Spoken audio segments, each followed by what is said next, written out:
Unbelievable. Oh. That was sick.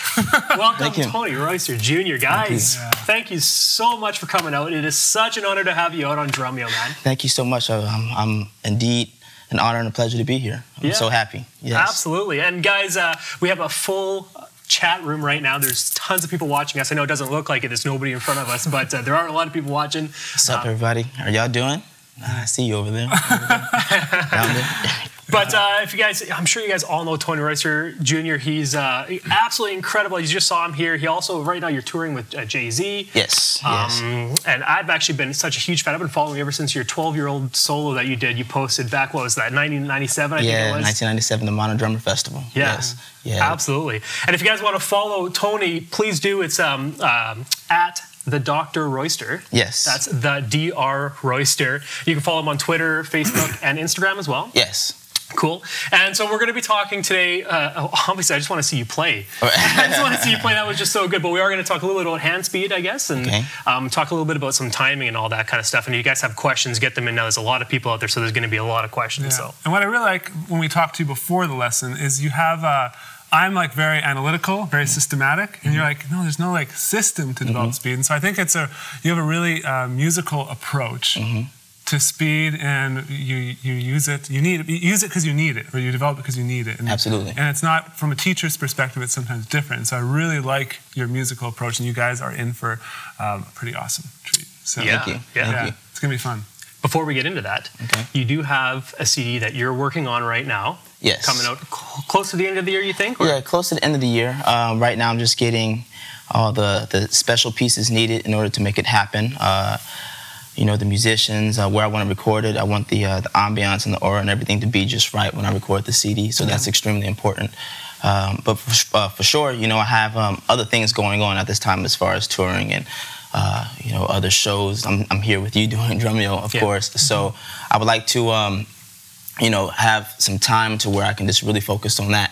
I mean, it won't take long, probably like a week for me to do the whole CD. And if I can get a solid week of just downtime and really be able to focus on that, I'll be able to have it done and then have some new music for you. Nice. Absolutely. And you also have a stick bag that you're working on. Yes, I have a stick bag that I'm working on. I collaborated with this company by the name of Lexdray, L-E-X-D-R-A-Y.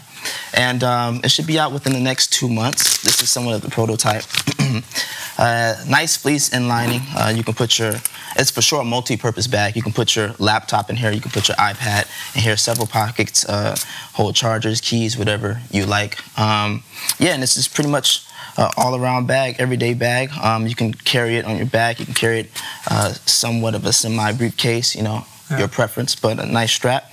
And the material is nice, and it's pretty much simple, very direct, basic, and I think you might like it. Yeah, what I like about that is nowadays when drummers go to a gig, they're not just bringing sticks. Right. Sometimes you got to bring like your iPad. You got to bring your computer. Exactly. And so no one's actually really looked into the stick bag like, hey, how can we make this better? Yeah, You know, all the stick bags, you just have to literally either bring another one or bring your laptop bag. Yeah, and that was my whole purpose behind designing this particular stick bag is, you know, I for that main reason I wanted to bring my laptop with me. You know, chargers, all of that stuff, so you can do all that, and as well as you know the main things for drumming, your sticks, keys, mallets, you know, what have you, and it pretty much can handle everything. Cool. Very cool. And you guys can follow because that's in development right now. Or yes. I mean, it's pretty much done, but within the next 2 months, it should be ready. Cool. And that's at Lexdray. Yeah. L-E-X-D-R-A-Y. And hashtag Sound Carrier. Yes. Perfect. All right, before I keep going, there's tons of people watching, and so if you guys are watching this live, right below the video, there's something that says submit a question. If you want the possibility of your questions to be answered, it's already blown up, and so if you want your questions to be answered, you need to go there now. We won't be able to get to everyone today, unfortunately. But yeah, with that said, Dave, let's just get into the lesson. I would love to talk to you a little bit about hand speed, and like Jared was saying when we first started, you have a different approach. A lot of the stuff that you were, you know, saying to us is a lot of the stuff you developed naturally. It just came to you naturally. But if you could just talk a little bit about your approach to how you built or how you would build hand speed. and what kind of stuff you practiced and all that kind of. I want you to talk about what when we were in the control room. You talked about Usain Bolt, and kind of maybe give the students that perspective, because I think that's really, really important. Yeah. Cool. So hand speed. So first of all, you know, growing up, my father told me that I was grasping drumming, you know, just at a very fast pace. And most of the things I was doing was very natural. Mm-hmm. He didn't teach me. You know, he said I was doing some things, and he would help me put my playing into perspective. So with hand speed and just being fast in general, he was like, you know, that's something that I just, you know, was growing up with. I was just automatically fast. And he just had to help me really monitor the speed, you know, and make sure everything that I do is not fast. But you know, one thing that I did, you know, growing up, after I realized that I was, you know, fast and I could possibly get faster, one thing that was taught to me by many drummers whose hand speed is fast, such as Dennis Chambers. I mean, I didn't have the actual chance to talk to Buddy Rich, of course, but he was one of the fastest people in the world as well. But stretching was one of the most important things that was taught to me. I didn't realize how important it was until I actually had a situation when I was playing on stage, and you know, I was playing hard, and you know, it was in the middle of a song, and one thing happened, and next thing you know, my hands locked up, and it can happen to anyone. So you know, stretching was extremely important to making sure I have flexibility around the set, and you know, I didn't tense up. You know, and that's the main thing behind building speed, because you can't go fast if you're tight. Yeah. You know what I'm saying? So stretching, also drinking, you know, a lot of water, and also I used to practice with sticks that are a little bit heavier than what I usually play with, of course. And I was in the marching band for a while. Yeah. So you know, Ralph Hardman's or you know, whatever sticks that you can find that are heavier than what you usually play with. And you don't necessarily have to practice on surfaces that don't have any rebound, you know. But you know, just to be able to practice your basic rudiments. What I like to do is just singles, doubles, and paradiddles. You know, just do that, you know, for 15 minutes or so, just straight, and really building your consistency with, you know, your left and right hand. And speed comes from both of your hands being even, you know, or you know, even as possible. Because if you're doing a single stroke roll, your right hand might be faster than your left hand, which causes it to somewhat come out sloppy when you do a roll. So speed is basically gauged around how even your hands are, and you know, you stretching and being free around the set. Cool. And you've mentioned stretching a few times, and so can you, and even before we started, when we were messing with the mics here, you were doing a few stretches. Do you mind just showing the students exactly what's going on? So I'll do it with one stick. I mean, but you know, for the more advanced people who feel like that their flexibility is on another level, you can use two sticks. But what I like to do is just grab a stick, okay, and put, you know, each hand at each end of the stick, hold it, and I do one hand at a time. So basically, I'm just bringing the left hand around, up and under. Okay, you stretch. So now I have my right hand that I can use to stretch this wrist. Okay, gotcha, and it's not just stretching the wrist; it's stretching your whole arm, everything, which is extremely important. And you do the same thing with the right hand. Okay, and if you can, you do it with both. Okay, and then you do that for maybe a couple of minutes. You don't have to do it, you know, for a long period of time. Then, you know, most people you see, or most drummers you see, you know, do this with the sticks. You know, and that's good. But when, you know, when I was in marching band, you know, if you want to get more weight, of course, you know, you just put the butt of the stick and the head of the stick pretty much together to where it's where your fist is, and you do that. And that gives you a lot more weight, you know, as far as the stretching is concerned. You do that with both hands, of course. And I probably stretch for about maybe 5 to 7 minutes. I mean, I'm not actually counting, but it seems like that that much. And then that's when I go into just warming up. Cool. And then for warming up, you said singles, doubles, and paradiddles. Do you mind just like going through that, what that routine would look like, even if it's around the kit, just to kind of? Yeah, I mean, like I said, usually I just like to practice either on my snare drum or on a pad, but it's basic, you know. Oh, that's kind of loud. That's really loud. I'll turn it down just a little bit. Okay. So.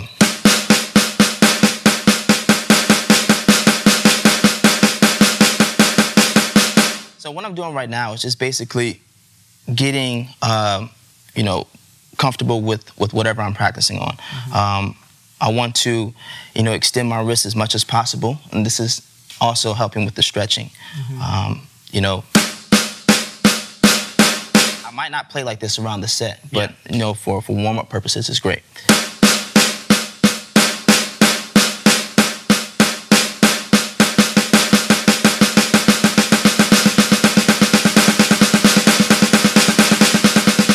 Okay, you don't have to go fast to begin with. Okay, it's just really about getting the consistency of your right and left hand and just staying consistent, basically. Then the same thing with doubles.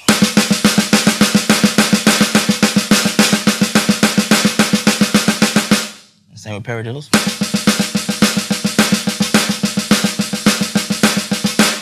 And then I put them together.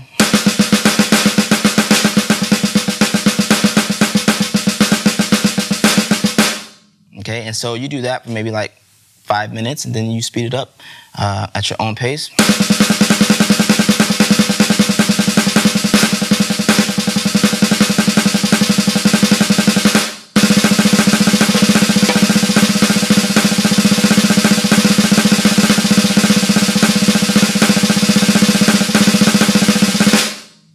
Just like that. Just like that. Just like that. Yeah. You know, and then you can, of course, you can apply that, you know, to the drum set.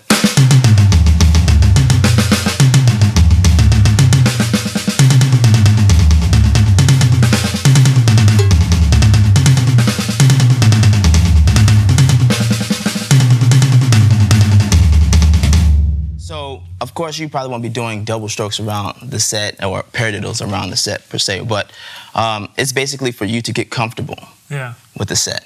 Okay, and that's what speed is about. It's about accuracy, you know, and just knowing your set, you know. So, you know, developing speed too, and making sure you can get around the set at a fast pace is also determined on how you set up your set as well. You have to set up to where you're comfortable, because if you have a time that's way over here because you saw someone else do it and it's not really comfortable to you, and you have a time way over here, you know, it might not be set up, you know, for you.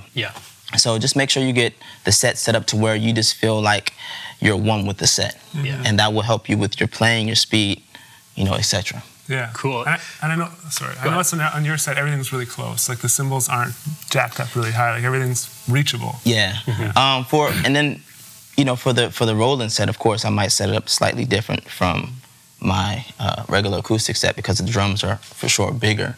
And you know, I'm dealing with different sizes. But you know, for the most part, because I do a lot of fast, you know, rolls, you know, if you will, I like to kind of have my cymbals, you know, the main ones at least, that I plan on doing that stuff with, kind of close to me. You know, I might have a cymbal over here, but that might be like an auxiliary cymbal that I won't really hit all the time. But for the most part, the drums that I really play and the cymbals that I really like to use during my playing, I like to kind of have them kind of close to me. Cool. I was at your clinic last night, and somebody asked a question about hand technique and stick grip, and you kind of mentioned that you kind of adapt and you change depending on what you're playing. So my question to you would be, is there any wrong technique or anything that you shouldn't be doing in order for developing speed, or just with your grip? Well, my grip, it changes, you know, all the time, like you said. Excuse me, from yesterday's clinic, and it changes depending on what I'm doing. Also, what type of feel I'm trying to achieve, and also the sound that I'm trying to get and the tone from whatever drum or cymbal I'm hitting. But you know, one thing for sure that you should not do is grip the stick like you're trying to choke someone. That's absolutely not good. Also, the placement of the stick in your hand. You know, I see some drummers who hold the stick extremely high. And like I said, there's no right or wrong way to playing. If that's how you choose to play, then that's what it is. But if you feel like there's a problem why you can't get faster or something doesn't feel right, then maybe you have to reevaluate the way you're holding and your approach to, you know, just playing and holding the stick. So one thing, I mean, if you don't know where to hold the stick, a great way to find a nice balance is wherever the stick bounces the most. With the fulcrum. So if you hold the stick too far up, you're not going to get any type of bounce, of course. If you hold it too far back,